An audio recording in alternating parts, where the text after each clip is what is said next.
ایک استانی کہتی ہیں میں کلاس میں داخل ہوئی اور پیچھے سے دروازہ بند کر لیا۔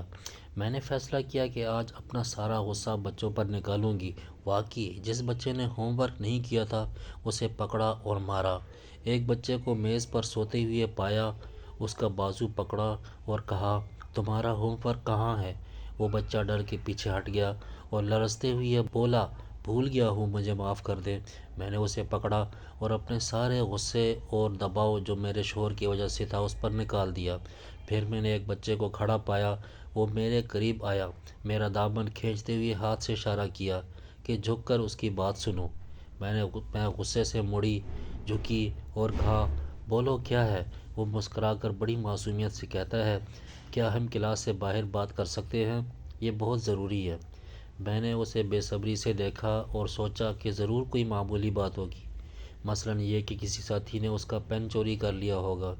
لیکن جب میں نے اس کی بات سنی تو میں اس کی ذہانت سے حیرت زدہ رہ گئی۔ اس کے پاس بے شمار تربیتی معلومات تھیں۔ وہ ہلکی سی مسکراہٹ کے ساتھ بولا دیکھیں ٹیچر، آپ بہت اچھی ہیں اور ہم سب آپ سے بے حد محبت کرتے ہیں، لیکن میرا وہ ساتھی جسے آپ نے آخر میں مارا وہ یتیم ہے اور اس کی ماں اسے ہمیشہ مارتی ہے۔ جب وہ کوئی غلطی کرتا ہے وہ اسے غلط طریقے سے تربیت دیتی ہے، اسی لیے وہ اکثر چیزیں بھول جاتا ہے اور ہر چیز سے ڈرتا ہے، یہاں تک کہ وہ ہمارے ساتھ کھیلنے سے بھی ڈرتا ہے، کیونکہ اسے ڈر ہوتا ہے کہ ہم اسے ماریں گے۔ میں اس کا دوست ہوں اور ہمیشہ اس کے ساتھ رہتا ہوں۔ اس نے مجھے بتایا کہ اسے مار کھانا بالکل پسند نہیں۔ اگر آپ اس کا جسم دیکھیں تو آپ کو اس پر مار کے نشانات ملیں گے جو اس کی ماں نے کیے ہیں۔ پھر وہ بچے نے کہا کیا آپ ہماری ماں اور مربی بن سکتی ہیں؟ اور براہ کرم جب آپ کلاس میں آئیں تو اپنا غصہ اور پریشانی باہر چھوڑ کر آئیں، کیونکہ ہم آپ سے بے حد محبت کرتے ہیں اور آپ سے بہت کچھ سیکھتے ہیں۔ میں نے حیرانی سے اسے دیکھتی ہوں اور کہتی ہوں تم اتنے بڑے لوگوں سے کیسے بات کر لیتے ہو؟ تو وہ جواب دیتا ہے میری ماں نے ہمیشہ مجھے اچھا گمان کرنا سکھایا ہے اور یہ بھی کہا ہے تمہیں نہیں معلوم کہ سامنے والے کس حالت میں ہیں، اس لیے اپنا غصہ اور پریشانی ایک طرف رکھو اور ان کے ساتھ نرمی سے پیش آؤ۔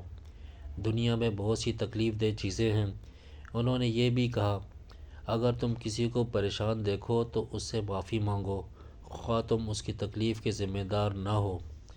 پھر وہ مجھے گلے لگاتا ہے اور کہتا ہے یقیناً آپ کسی وجہ سے ناراض ہیں، اسی لیے آج ہمیں مارا۔ ٹیچر، میں آپ سے معذرت خواہ ہوں، براہ کرم ناراض نہ ہوں، کیونکہ آپ بہت اچھی ہیں۔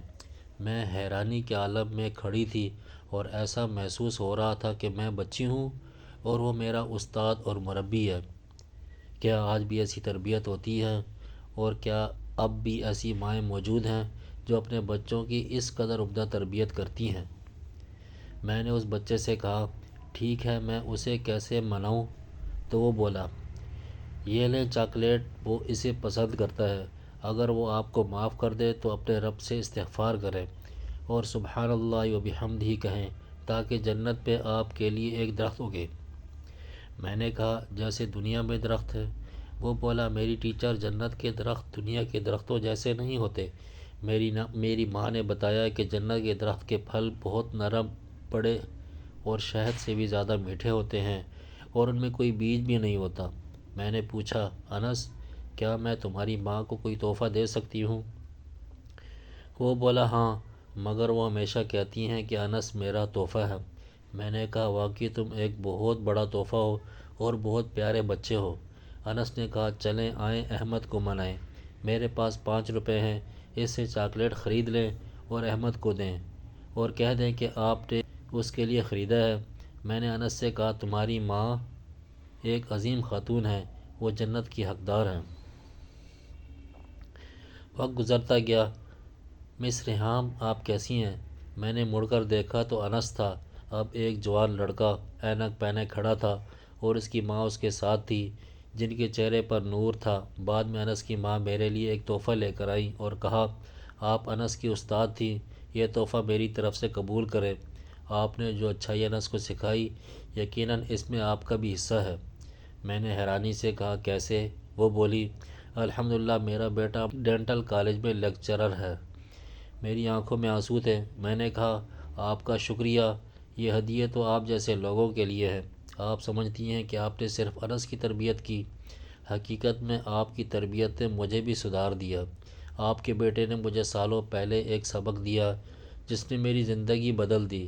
اسی کے باعث میں نے اپنے بچوں کی اچھی تربیت کی اور میرا ازدواجی رشتہ بھی بہتر ہو گیا۔ نیک بیوی معاشرے کی جنت بنانے کے لیے ایک مضبوط بنیاد ہے، اور گھریلو عورت کے کردار کو معمولی نہ سمجھیں، کیونکہ وہ ایک پوری نسل کی مربی ہوتی ہے۔ اگر آپ نے کہانی پڑھ لی ہے تو صرف پڑھ کر نہ جائیں، اپنی پسند کا اظہار کریں اور لا الہ الا اللہ محمد رسول اللہ کا ذکر کریں، کیونکہ یہ ساتوں آسمانوں اور زمینوں سے زیادہ وزنی ہے۔ اور مزید قصے سننے کے لیے مجھے فالو کریں۔ نبی کریم صلی اللہ علیہ وسلم نے فرمایا، صدقہ دینے سے مال کبھی کم نہیں ہوتا۔ یاد رکھیں، جو کچھ آپ خرچ کریں یا شیئر کریں، اس کا اثر آپ کی زندگی میں برکت، صحت، رزق میں اضافہ اور دل کی خوشی کی صورت میں ظاہر ہوگا۔ اس لیے دینے میں کبھی ہچکچائے نہیں، کیونکہ عطا خیر کو کئی گنا بڑھا دیتی ہے۔ اللہ پاک عمل کرنے کی توفیق عطا فرمائے۔